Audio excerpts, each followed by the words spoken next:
Welcome back to Passing Time with Craig. As always, I'm your host, Craig, and today I'm passing time with one of my favorite humans. They're so talented. They were on the OG series of Passing Time with Craig, performed at Pat's concert in the past. It is my friend Sonia. Hello. Hello. How are you? I'm good. How are you? I'm so good. I'm so excited to talk to you today. Okay, so you were previously on the podcast years ago, before COVID, all that stuff. 5 years ago, you were on because you're a fantastic singer. You're a great performer. You are a singer. Thank you. Yes, I am. Yes. And since then, you have now tried your hand at comedy, which we're going to talk about at some point. Yeah. And now we're here to talk about, I want to get it right, 2 Moons, a folk lullaby, Yes. a solo woman show that's coming up here March 14th. March 14th at Pump House Theater. Wow. It's a lot. It is a lot. So let's start off with, let's talk about, because I really want to talk about this show and why you're here. 2 Moons, a folk lullaby. Where did this idea come from? Why did you decide now was the time to do a performance like this? Because it's part show, part play. Yeah. It's definitely we've been saying sort of part play, part concert. There's music throughout. We're calling it a musical, but definitely not show tunes in the typical sense when you think of musicals. People aren't going to be bopping along on the ride home. I mean, some of it's pretty catchy, but no, it's like mostly me singing and playing live on the guitar. We have a couple of pre-recorded tracks, but overall it's live music and it's just me. So the idea, it came from an experience 10 years ago, true story from my life, of an unwanted pregnancy that happened. And then the sort of twists and turns and decisions that needed to be made, and given the circumstances of my life at the time, and just sort of that journey is what we experience in this show. Yeah. We've been working on the show itself. I've been writing it for 3 years. Wow. So it's been a long process. Yeah. Kind of my first taste of this sort of long game art. Yeah. I'm used to I'll write a song today and then release it soon. And even when you've done albums and EPs, there's maybe a small connection between some songs, or this one kind of connected to this one to this, but this is the whole thing. True. Yeah. And yes, the songs definitely were written. They're all new, and they were all written to support the story, and they're kind of sprinkled throughout, and they sort of really help shape the world and give us the vibe of whatever that moment is in the show. And we've found a lot of comedy within the show, a lot of humor and levity. It's obviously a tricky subject, but my story itself had a lot of weird and interesting details that make it an interesting story to begin with, aside from just what it's about. Right. So that was sort of other people telling me that as I started to tell the story several years ago.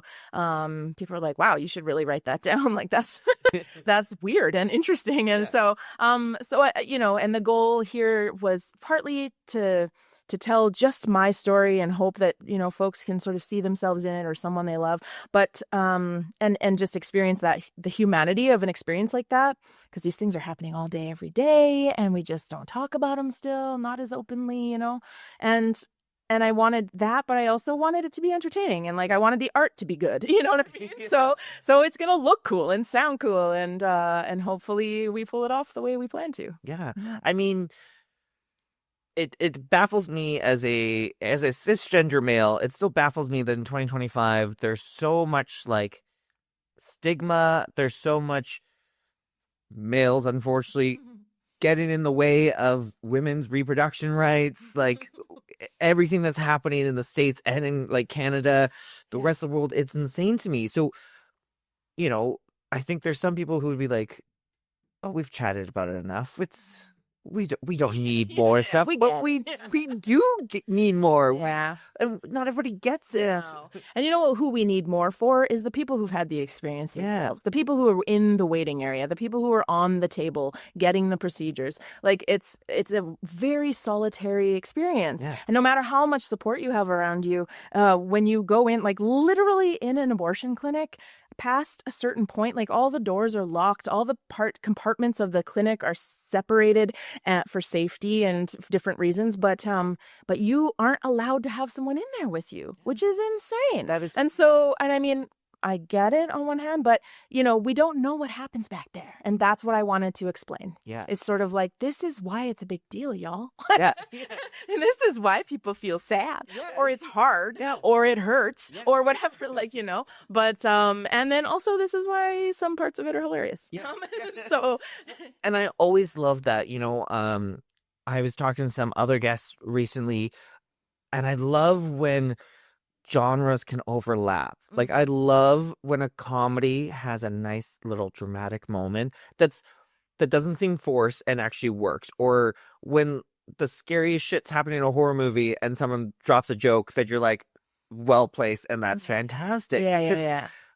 we, as humans, we go through all these emotions. And Yes. sometimes you need the humor to help you. Yes. And you know what? It's part of why I wanted to make sure we incorporated that. One, to make it, nice and palatable, let people have moments of levity and like a chance to breathe if there's been a hard moment, right?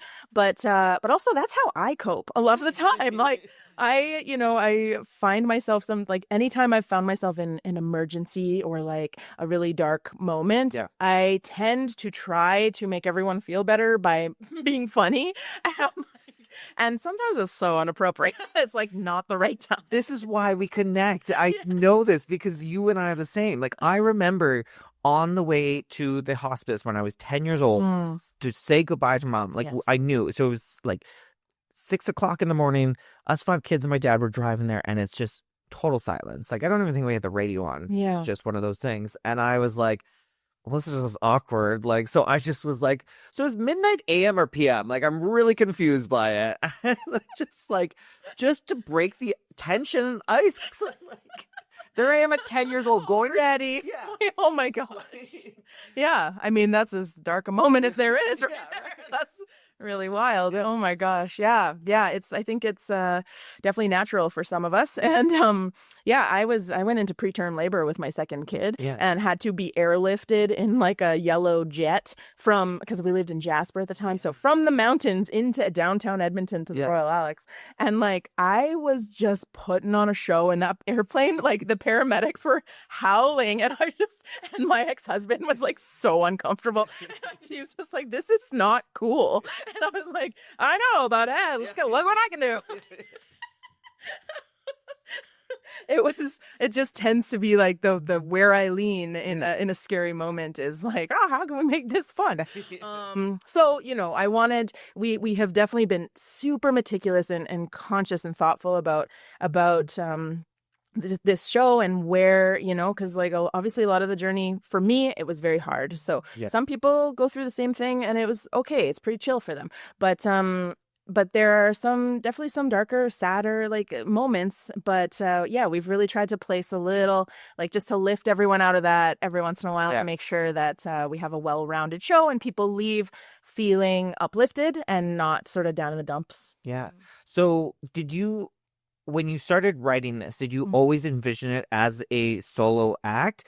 Is it because, as you mentioned, that you have to be by yourself in that room? Like you can't, you don't have anybody with you. Well, no, that's a pretty neat parallel now that we think.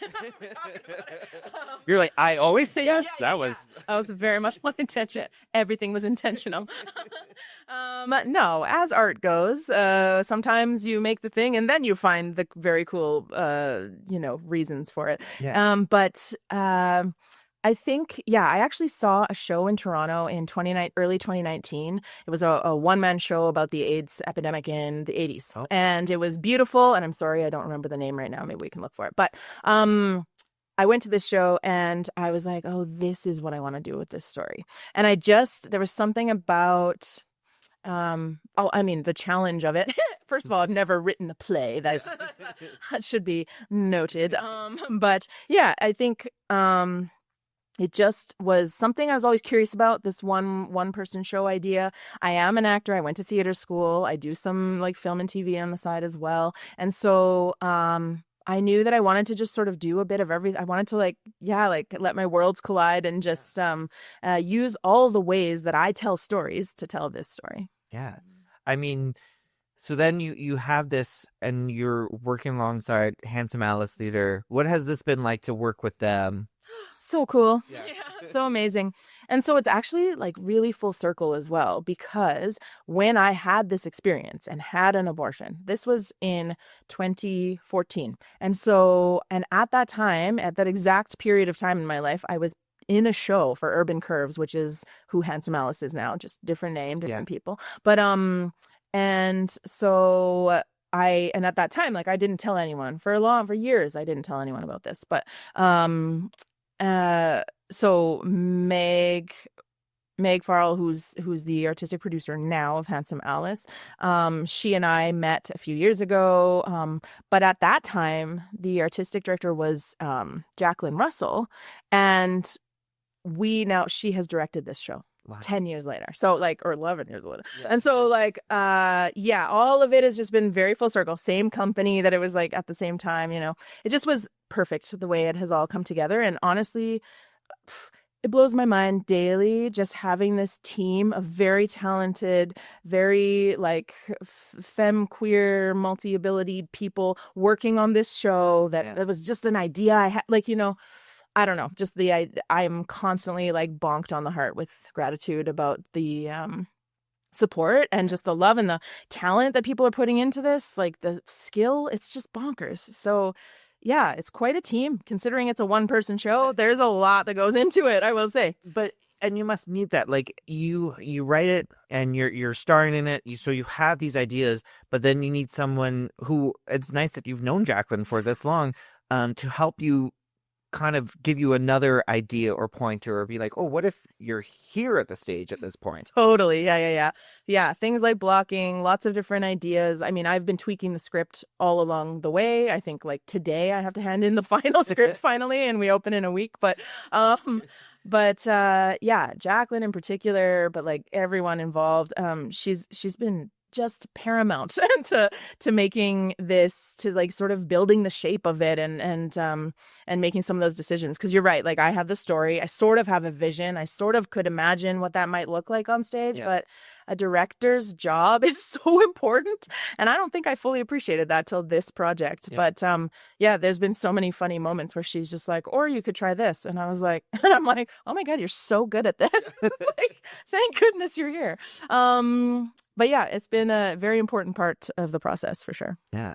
What have you? So the play's not out yet, but you've been making the rounds, doing the press. What have you been getting feedback wise? Are people excited? You think when we were in school, I remember there was a Degrassi: The Next Generation episode where one of the characters gets an abortion, and it was banned in the States. Degrassi was becoming huge down there, and they wouldn't air that episode. It was also having issues here. Cool. So not that long ago, in this century. Yes. And so there's still all these things that happen. So what are you feeling right now? Mm-hmm. Honestly, I am experiencing much more openness and acceptance than I thought I would. And I've been interviewed by different genders and different people and different kinds of shows. And honestly, the support is incredible. And there was one, I was chatting a couple of days ago with a sort of really mainstream radio program. And I'm going to be doing their show live. And I was like, okay, this is super mainstream. I just wonder, is there any language you'd like me to avoid? Are we not saying the word abortion? Yeah. Are we saying it? And they were like, absolutely not. You speak your truth. You say what you got to say. And I was like, oh my God, cool. Okay. Yeah. Because I just keep waiting for someone to try and limit me, and that's not happening. And so that to me is progress. That's huge. Awesome. That's amazing. It means that we understand the importance of these topics, and we know that we're in a place where we really need to address some of this stuff and allow for art to be made about it, and allow it to reach the people who need it. Yeah. And that's the thing, is often the people who are restricting things like this are the ones who don't need the story. Yeah. Yeah. It's not for them. Yeah. Yeah. So, and like, again, your story, when we do see stories about abortions in mainstream media, it is usually a high school girl Yes. who decides to lose her virginity to her boyfriend, or the popular jock, or whatever. Like, Yeah, usually like, oops. Yeah. it's always the same story. Totally. So, like, why did you find it was very important that you're like, oh, I've got another story? And that's the thing, is like, and that's what I've been saying in a lot of the folks I've been chatting with is the people in the room are so diverse. Yeah. There is no one cookie cutter person that gets an abortion or ends up in a position where they might need one. Yeah. The age demographics are all over the map. The life circumstances all over the map. We have this idea still that it's like, it means delinquency. It means you've made poor choices in your life. It means you are not a good person. And it's just not true. Like, none of it is true. And, I had 2 kids when this happened. I was freshly separated. I was on birth control and taking it like a maniac. Yeah. And there's a song in the show actually called Birth Control Robot, and it's very goofy. And we it's you never know. And there was just, I did nothing to shy of just never having sex. That was my option, to not end up having an abortion. So like, I did what I could do, and just the circumstances. There were many layers to the story, but yeah, that's part of what I want to show, is like, and there's a scene where we sort of look at like, who's in the waiting room that day with me, and it's not who you'd think. No. And so I'm excited about that part, for people to be like, oh, I never thought about, like, and so that's the hope, is just to sort of shed some light on the fact that we got to change the stories, because they happen all across the board. And it's important. Well, and that brings me to a good point. I was reading one interview you gave where you mentioned something about it's not just, this isn't just going to be a shocking story for males that are in the audience. It can be females and a non-binary. There's anybody in the audience might be like, whoa, I didn't realize. Yeah, totally. And I mean, if you haven't experienced it, you haven't experienced it. Like many things in life, if it doesn't happen to you, you don't know what it's like. And so, yeah, I think it will be very interesting, and I think people will get little pieces, possibly even folks who've been through it, or have a friend, or have accompanied someone, or whatever. There's lots of little nuance, and there's lots to it. I actually just went for a massage this week, and my massage therapist, who was new to me, ended up sharing her story, and there were all these weird parallels, because she had been there behind the locked doors experiencing the thing. We had these very similar little details that a lot of people don't know about, and so that was very interesting. And I was like, okay, so someone like her, she was like, oh my God, I have to come to your show. And for her, she might feel, hopefully feel held, because someone can relate, and then, but yeah, lots of people, there's going to be some new information for sure. Yeah. So you are a singer-songwriter. Like you said, this is the first time doing a play. Mm-hmm. What was coming first to you? Was it the lyrics, or did you have a story and then you were like, wait, I can incorporate my music background? Right. So the very first thing was that I wrote a song about it years ago. So I wrote a song like a couple years after it happened. And then, I would sort of play it live once in a while, but like never told anyone what it was about. It was just big fat secret. Sounds kind of like a breakup song, to be honest, if you don't know the difference. It's one of those. And then it's on my album, my 2022 album, Love Notes to the Monsters. The song is called 2 Moons. So that's kind of where the name, like, that just kind of carried on.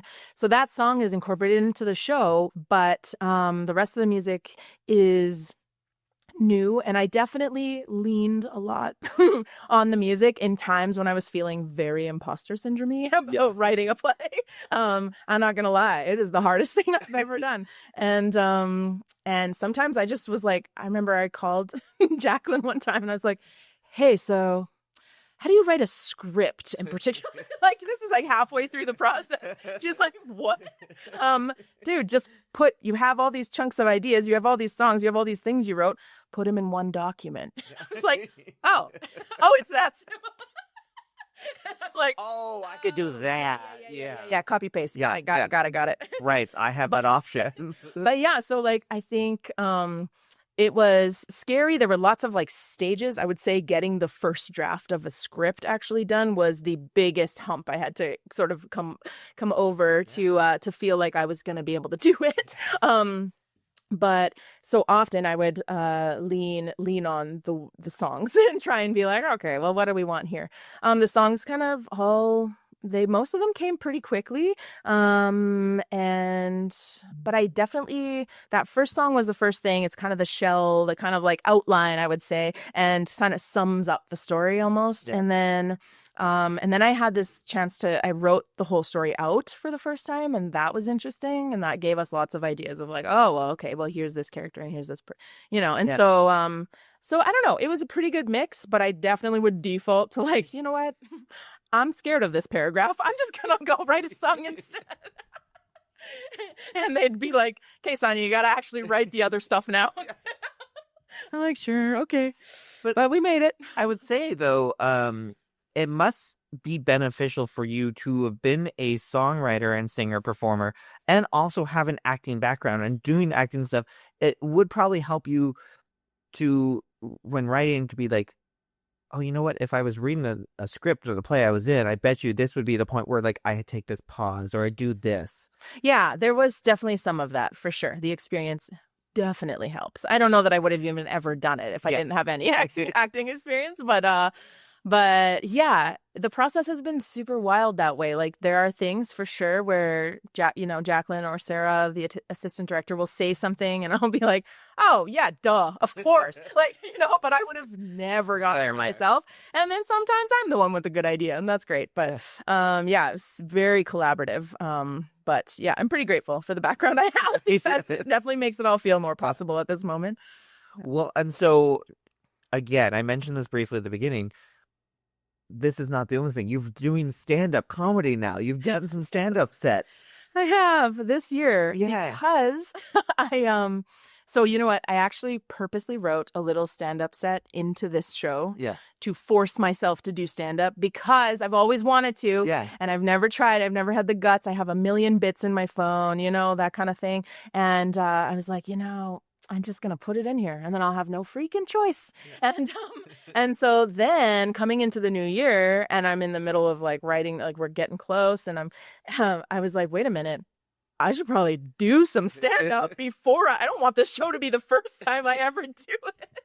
That would be dumb. Yes.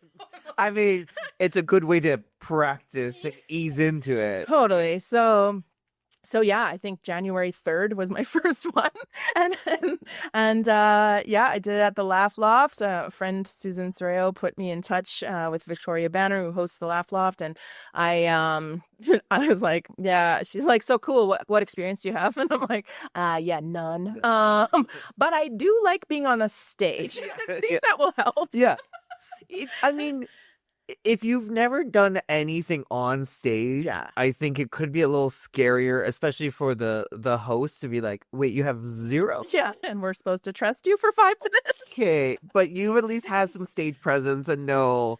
Yeah, you know what? I honestly, like, part of my music shows, my live shows, there is storytelling and there's banter, and I am often, like, off the cuff, sort of, like, riffing with the audience and stuff like that.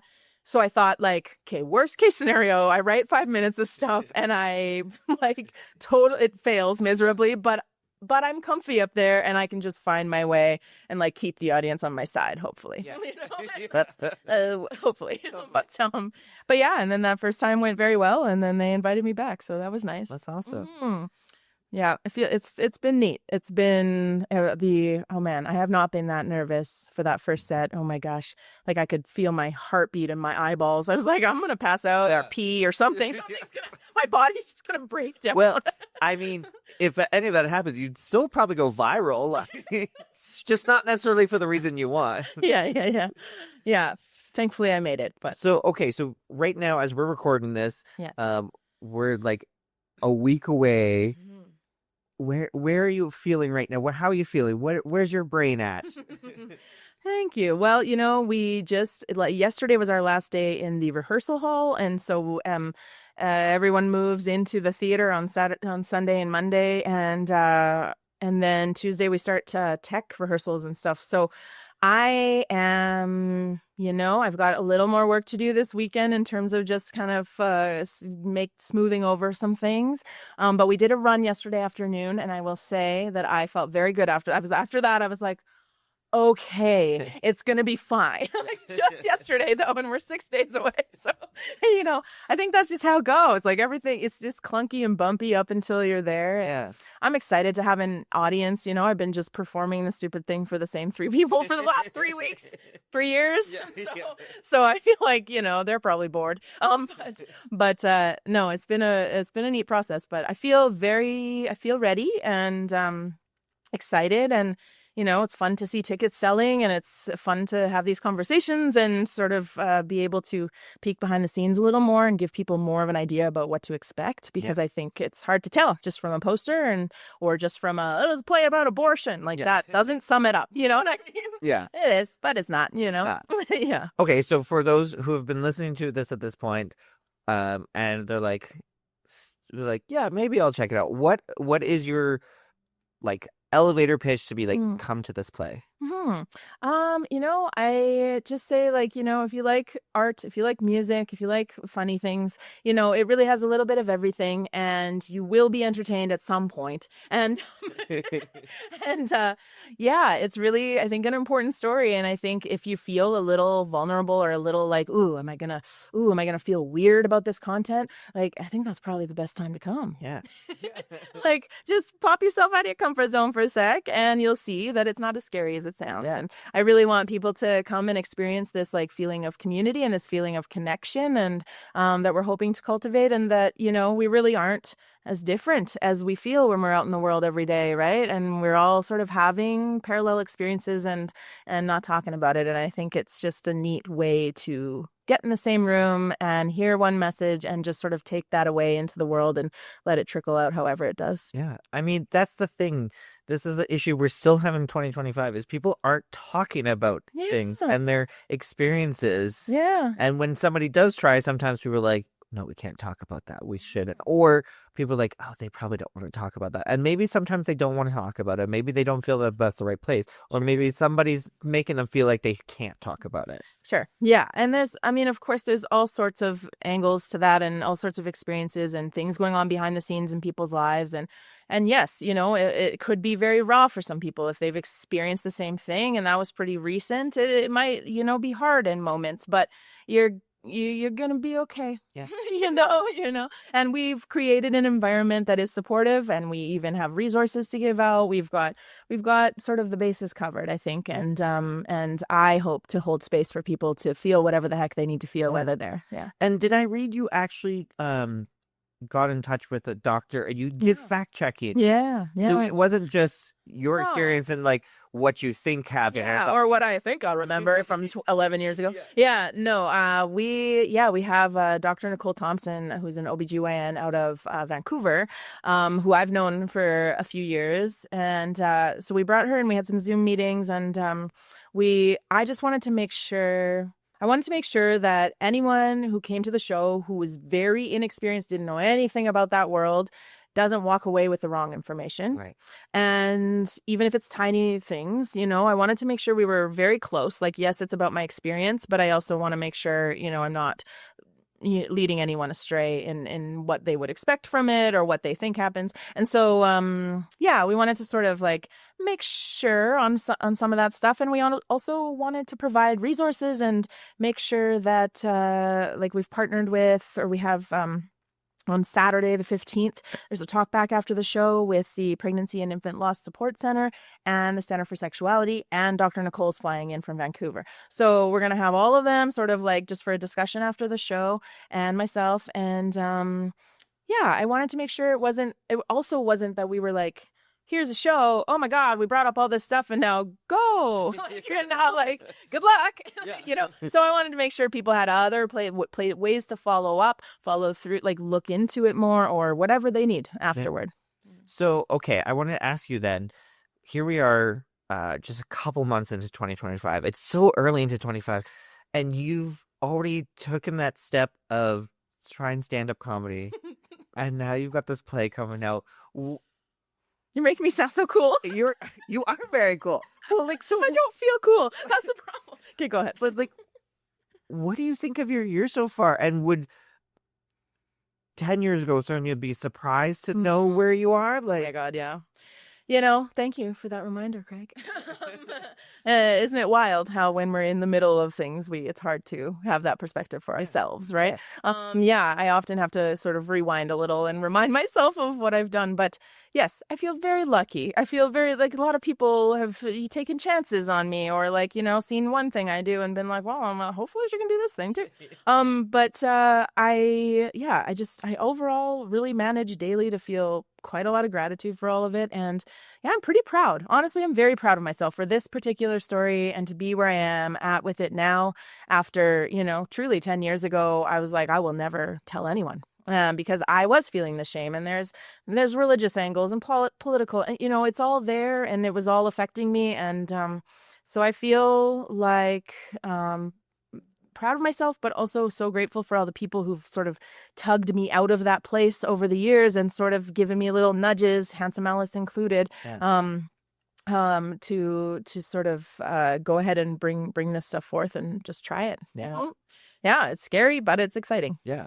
Well, I did want to mention, because we're recording this on International Women's Day. Yes, we are. So how great is it that, and I just did another podcast that's coming out with Full Circle Theater, Nice. the cast there for Porcelain Dolls, and just how great is the female and non-binary, female identifying community in the theater community here in Calgary. Yeah, it's strengthening Yeah. daily. Yeah, I think it's really, really neat. I mean, I look at our team and I'm just like so proud. It's so cool that we're pulling off the same stuff without dudes. Yeah. Yeah. And it's like, okay, cool. So stuff is possible, we can do it and we can do it well. Yeah, it's exciting. It's exciting. I think there's a lot and there's more and more, and we are sort of bringing femme voices to the front in music and theater and all sorts of art, and putting them in roles of power, in director roles and sound engineer roles and all of these things. And it's very fun, and it's very cool to be in it and a part of it right now. Yeah. All right, so before we start wrapping up, I do want to ask about your music. Sure. What you're always writing, I'm assuming, like Yeah. just stuff coming on you. Are you writing songs about writing a play? That's hilarious. Not yet. I'm sure something will come. I will be processing this for ages, I bet. So I actually have an EP coming out in the spring. So the first single from that will be April 4th. Nice. And that's called Therapy. And so this is actually an EP sort of about, in that realm. It's kind of quite themed as well, and kind of about having come past, like my album in 2022 was Love Notes to the Monsters. It was sort of this thanks for all the hard crap, because now here I am. But now it's sort of like, past all of that, as things are getting pretty good, like what's, how are things going? And so it's interesting. Therapy is a very cool song. I'm excited. I co-wrote that with Colin Carbonera here in Calgary, very talented songwriter and producer. And that's April 4th. And then the EP date is still undetermined, but we'll see from there. Also, the hope is to tour this play. So nice. I mean, there's a lot of I think could happen. Fringe Fest. Yes, exactly. Yeah, I think I've missed that this season. But anyways, but yeah, we'll see. The hope is to just do it as much as we can. You are such an awesome person. I say so many nice things about you, but I just think it's so awesome what you do and impressive that a lot of people, their help is writing stuff down, writing notes and letters, and you write songs and you write stories, but you also share them with the world. And I think that's just so great of you and so helpful to so many people. So I hope Yeah. people give you that feedback. I don't know if they do. I like to let people know, but yeah, Thank you. I appreciate that. but it also must be every time you release something of yours, because there's a lot of personal stuff in your songs. Now with this play, are you nervous? Are you just going, it is what it is? What are your thoughts when you release these things? Yeah, sometimes a bit of both. I've gotten braver over the years. It feels less vulnerable. And then, yeah, of course, some projects or moments or songs feel more vulnerable. But overall, yeah, I don't know. You know what, someone once said to me, as I was sort of questioning something and backing out or thinking of backing out of a project or something. And she said, if you stop sharing, you're actually like hurting us. I was like, oh, she's like, you're doing everyone a disservice. You're not being the person you're here to be. And I was like, oh my God, okay, that's fair. Because, you know, I do try and like check my ego and make sure, like, I ask myself all the time, like, why am I doing this? I always try and make sure I know why I feel the need to share, that it's not just like about me, that I'm just like, oh, look at me go. Yeah. But it has always felt, since I was a little kid, when I first started singing, music in particular, all of this has felt just bigger than me. I don't know how to explain it. I feel lucky that that's the case, but I just, yeah, it means lots to me. I don't know how to play it cool about it. I'm just like, I feel so lucky to be a part of it all. And if I am some sort of channel, if I'm some sort of messenger, then great. And if people can, you know, I have had many, many situations where one person comes up after a show, or there's only two people in the room for a show for that matter. And, you know, but it meant something to them, and that's all that matters to me, is like that feeling of connection and people just sort of being able to see something in themselves that maybe they didn't notice before. Nice. Well, I always like to ask my guests, it's my favorite thing to ask. I like to ask them, what's awesome? Tell me something that's awesome. It could be absolutely anything. What is awesome? Oh my God, lemon sorbet. Best answer ever. Popped to mind.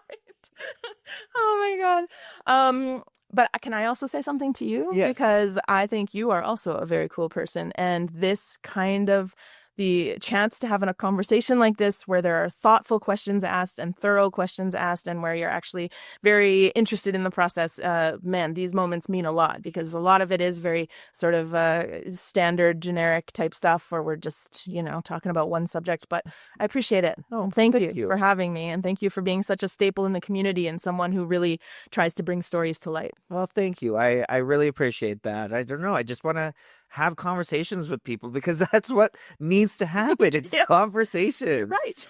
Yeah. And in person, or like just not Facebook comments. Like, that's not a conversation, people. No, it's not.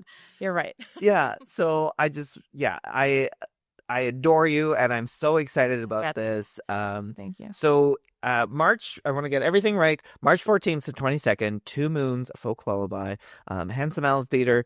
It's happening at Pump House Theater. So tickets are available now. Get your tickets. HandsomeAlice.com. Yeah. And if people want to check out your music, you're on Spotify and everything like that. Yeah. So they can find you, all that stuff. Final words about this play that you want to let people know.